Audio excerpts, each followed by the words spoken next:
Salut à tous, c'est Florian d'IT Connect. Dans cette vidéo, nous allons partir à la découverte des points de contrôle avec Hyper-V. Alors c'est quoi un point de contrôle que l'on appelle également snapshot ou checkpoint? Eh bien, c'est une fonctionnalité qui va nous permettre de capturer l'état d'une machine virtuelle à un instant T, de façon à pouvoir revenir à cet état antérieur par la suite en cas de problème. Alors ça ne va pas remplacer les sauvegardes, j'insiste bien là-dessus, mais ça va être très intéressant si on a besoin par exemple de faire une opération de maintenance ou d'installer une mise à jour, une opération potentiellement délicate. Eh bien on va prendre un snapshot, on va vérifier aussi que les dernières sauvegardes soient bien réussies, et puis on va faire cette opération, et auquel cas si ça se passe mal, eh bien on pourra revenir en arrière, et le fait de revenir en arrière va nous permettre de retrouver la machine virtuelle dans l'état tel qu'il était au moment où l'on a pris le snapshot, puisque ce dernier va capturer l'état de la machine virtuelle dans son intégralité, donc notamment au niveau des données, mais aussi au niveau de la mémoire. Tout d'abord, je vais vous parler des deux types de snapshots qu'il existe avec Hyper-V, et puis après je vous montrerai en phase de démo comment utiliser les snapshots avec une machine virtuelle Hyper-V. Alors avant de regarder la suite de la vidéo, pensez à vous abonner à la chaîne YouTube IT Connect. Vous devez savoir qu'avec Hyper-V, il y a deux types de points de contrôle. Il y a les points de contrôle dits standards qui vont nous permettre de capturer l'état de la machine, c'est-à-dire les données de la machine, la mémoire, le matériel de la machine virtuelle tel qu'il était à un moment donné lorsque l'on a déclenché le snapshot. Tout ça sans interaction avec l'OS invité, c'est-à-dire sans interaction avec le système qui est installé dans la VM. Alors, ça c'est vraiment le type de snapshot, on va dire, basique, qui n'est pas recommandé avec certaines applications, notamment tout ce qui va être base de données SQL Server, où on peut citer également l'Active Directory, et donc on va essayer d'éviter ce type de snapshot en production.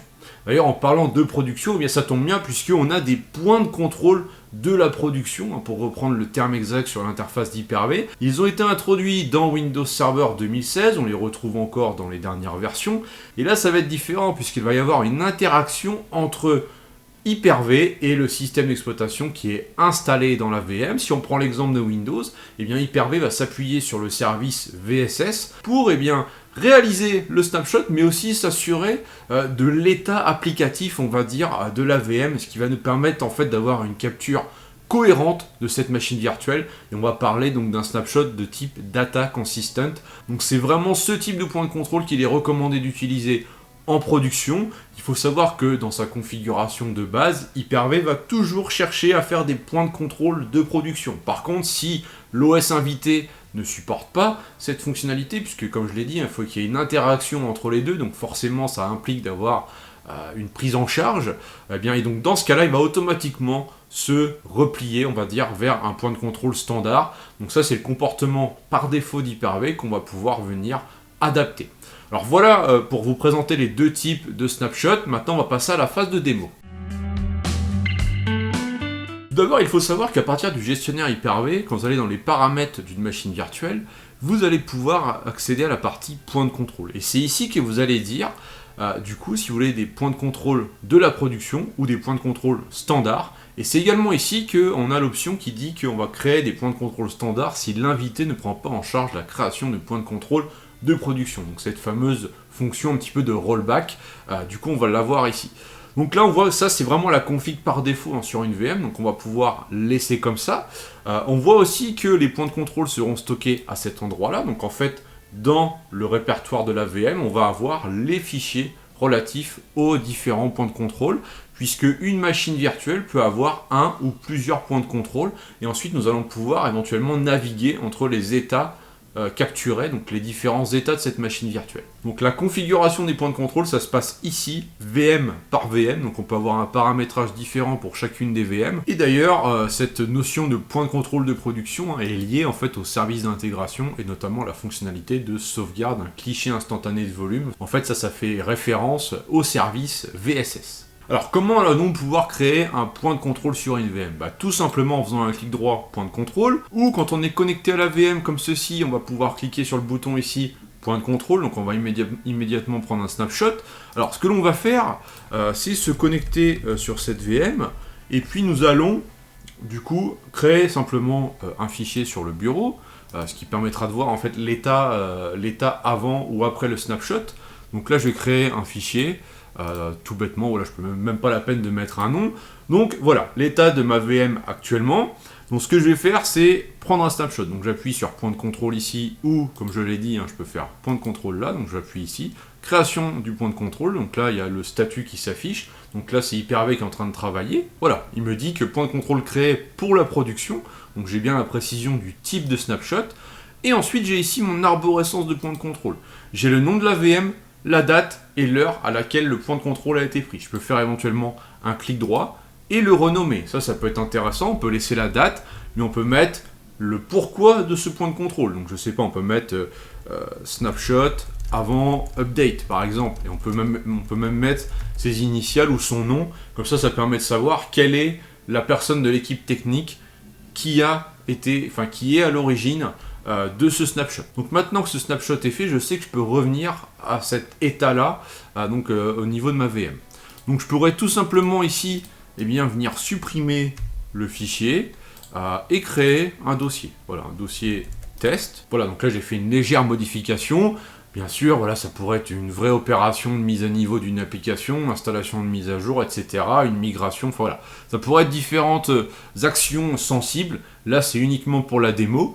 Ce qui va être intéressant de voir aussi, c'est au niveau du répertoire où on stocke la VM. En fait, si je vais dans le répertoire de la VM, ici, j'ai un dossier snapshot avec les fichiers relatifs au snapshot de cette VM. Et si je remonte d'un cran, je vais dans le dossier Virtual Hard Disk, ce qui va être intéressant de voir, c'est le fichier AVHDX. Un fichier AVHDX sur un serveur Hyper-V, c'est un fichier de point de contrôle, un fichier de snapshot.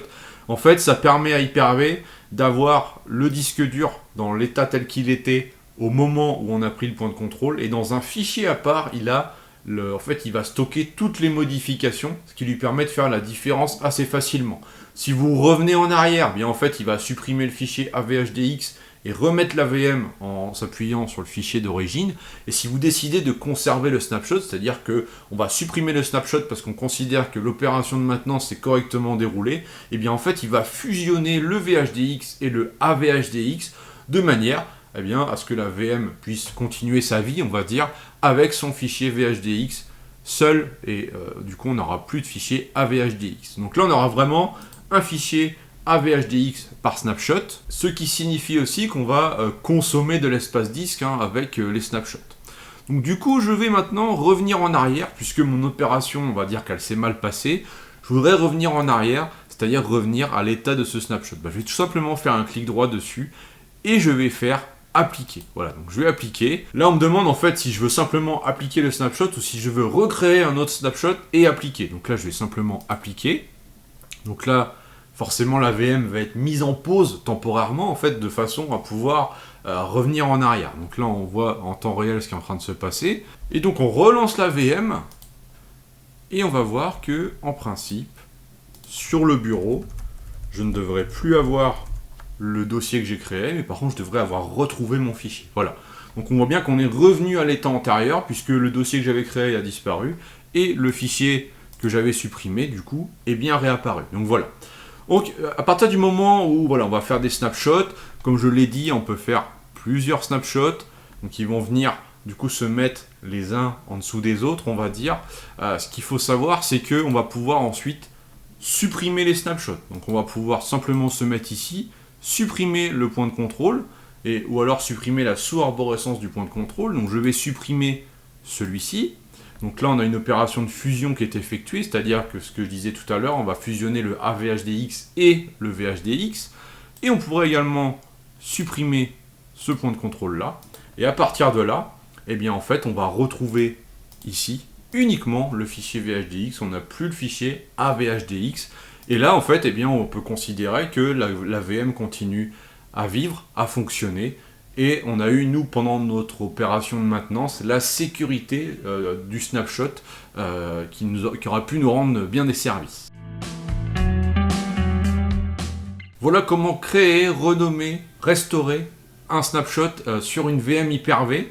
La procédure, c'est la même pour vos différentes VM. C'est vraiment un snapshot, ça fonctionne par VM. La configuration, c'est également par VM, comme nous l'avons vu.